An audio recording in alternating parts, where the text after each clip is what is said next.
व्यासपीठ पर विराजमान देवभूमि हरिद्वार से पधारे संत मत के अंतर्राष्ट्रीय प्रवक्ता परम पूज्य स्वामी श्री सत्यानंद जी महाराज की श्री चरणों में नमन। पावन धर्मंतस्थ पूज्य साधु चरण विद्वत जन, सत्संग प्रसाद में उपस्थित परम सम्मान्य सत्संग प्रेमी सज्जनों, भक्तिमती माताओं, करुणामयी बहनों, प्यारे बच्चों, हम आप इसे भिखना ग्राम की पावन धरती पर 2 दिवसीय संत मत सत्संग ज्ञान यज्ञ में आज दूसरे दिन की प्रथम पाली में उपस्थित होकर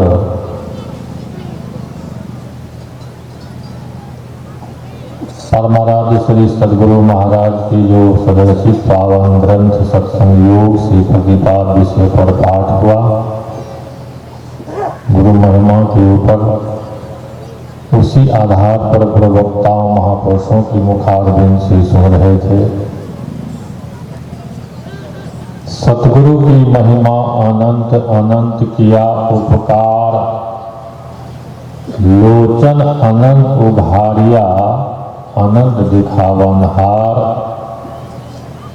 सब धरती कागज करो लेखन सब बन राय, 7 समुद्र की मसी करो गुरु गुण लिखा न जाए।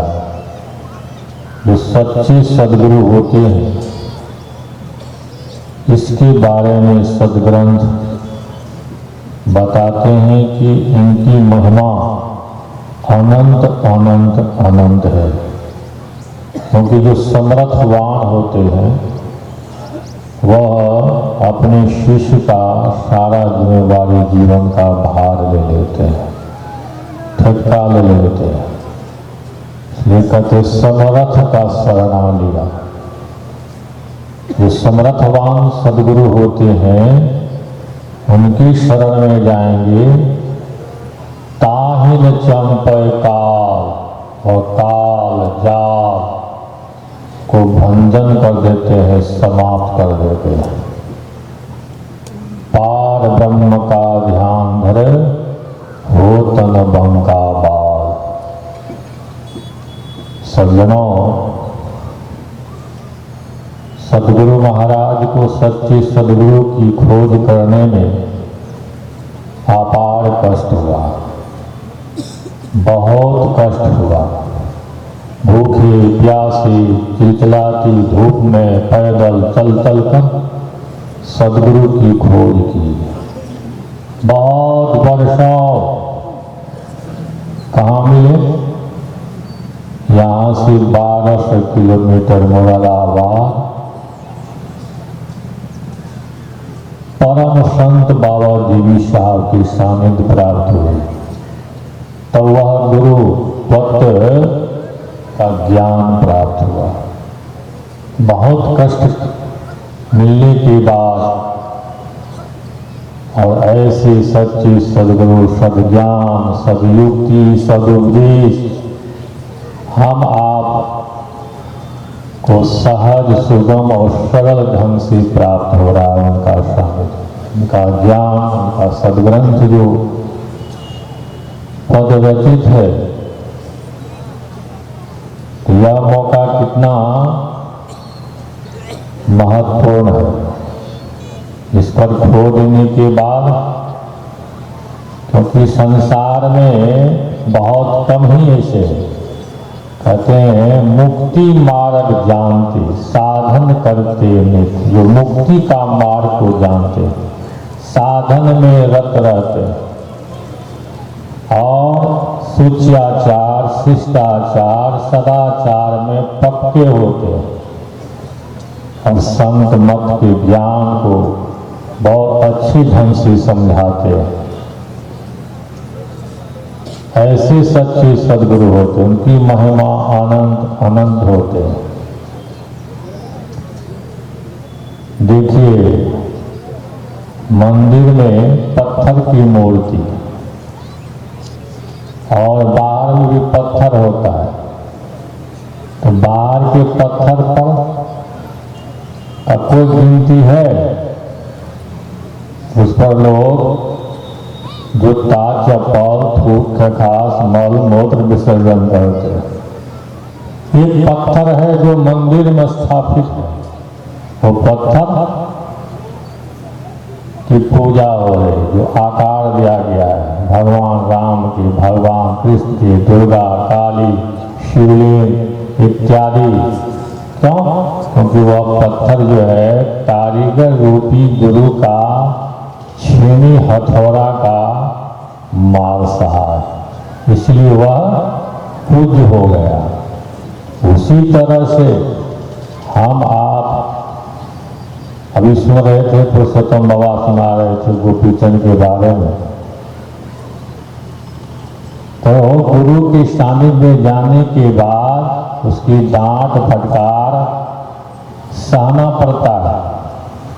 गुरु महाराज को मौका भी लगा परम संत बाबा देवी साहब के सानिध्य में साथ में भ्रमण करने का। जब दोनों गुरु शिष्य चलते चलते कहीं शाम हो जाते थे, सार्वजनिक जनों कहीं मंदिर में कोई सार्वजनिक पर रुक जाते थे, फिर परम संत बाबा देवी साहब पैसे देते थे गुरु महाराज को, जाइए राशन ले आइए। तो राशन लाते थे। पहले तो जलावन पर भोजन बनता था, जलावन भी लाया करते थे, दाल, नमक, हल्दी, मसाला जो भी है, आटा, भोजन बनाते थे। फिर खा पी के दोनों गुरु शिष्य विश्राम करके सुबह चले जाते थे। फिर शाम होते थे तो वहाँ पूछते थे कि कल जो आपने सामान लाया उसमें से कुछ बचा था वहाँ? ताकि सब कुछ तो सरकार ले आया हूँ, लेकिन वहाँ पर जो है अधजली लकड़ी बच गई थी। ताकि उसमें पैसा नहीं लगा था क्या? साधु बनने लगे चले हैं, साधु बनने लगे हैं। फिर वहाँ से सब कुछ खाना पीना बना, भोजन तैयार हुआ, फिर विश्राम किए। वहाँ से तीसरी जगह गए तो वहाँ भी पूछते हैं वहाँ क्या क्या बचा था? वहाँ जो सामान लाए पैसे का, तो क्या क्या बचा, क्या क्या ले आए? कहा कि सरकार अधजली लकड़ी तो लाया ही हो, और अधजली चूल्हा में जो कोयला था वो भी ले लिया। कहा कि साधु बनने लायक है, साधु संग्रही होता है। और दोनों तरह से लाए फिर भी डांट, नहीं लाए फिर भी डांट। तो इस तरह से जो गुरु की सानिध्य को प्राप्त करेंगे उनको बहुत डांट फटकार सहना पड़ता है, तपाना पड़ता है। ऐसे ऐसे महापुरुष। एक राजा जो है, कहा जाता है राजा को बैराग हो गया, राजपाट छोड़कर किसी अच्छे महापुरुष के सानिध्य में गया कि महाराज मैं आपको गुरु बनाना चाहता हूँ, हमको शिष्य बना लीजिए। अच्छा गुरु बनाना चाहते हो, चेला बनेगा? हाँ महाराज। तो ठीक है, यहाँ सेवा करो, चूल्हा में चौका लगाओ, पानी लाओ, भिक्षा करके लाओ, ऐसा करो वैसा करो, सब तरह से। जब पानी भरने गया कुआं पर तो वह गुरुजी जो है चुपके से गया, डंडा लेके धाक पीठ पर एक डंडा खींच लिया। राजा देखता है कहीं कोई न, फिर छिपा हुआ गुरु बर्दाश्त कर लिया।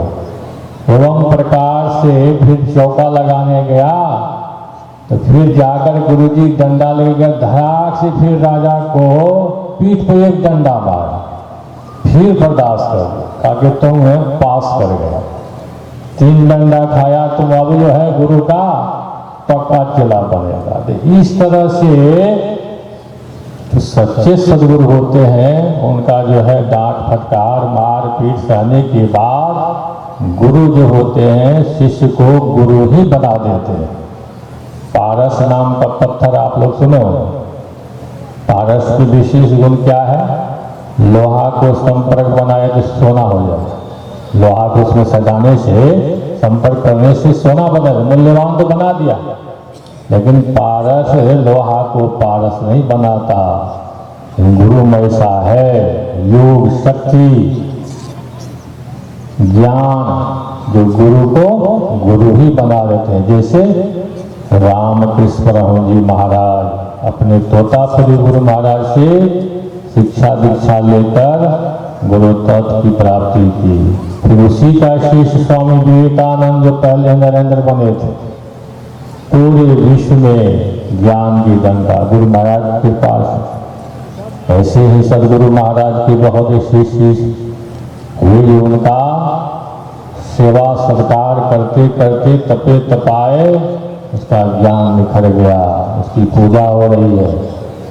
तो हम आपको बड़ा ही यह मौका है, अवसर है कि गुरु महाराज का जो सदयुक्ति है, ज्ञान है, बड़े सहज सुगम सरल ढंग से प्राप्त हो रहा है, तो मौका नहीं खोलिए। और नकली गुरु के फेर में पड़ेंगे तो नकली ही बने रहेंगे। पान दिया, फूल दिया और दिया पैसा, 3 फूक फूक दिया बाघ हो की भैंसा। आजकल बहुत फिर रहा है नकली गुरु। आप जाते हैं बाजार में, सामान लेते हैं असली ब्रांड का, उसमें लिखा रहता है नकली से सावधान। इसी तरह से नकली गुरु से सावधान होना चाहिए, नहीं तो नरक में चले जाएंगे, नरक में चले जाएंगे, दुख में चले जाएंगे।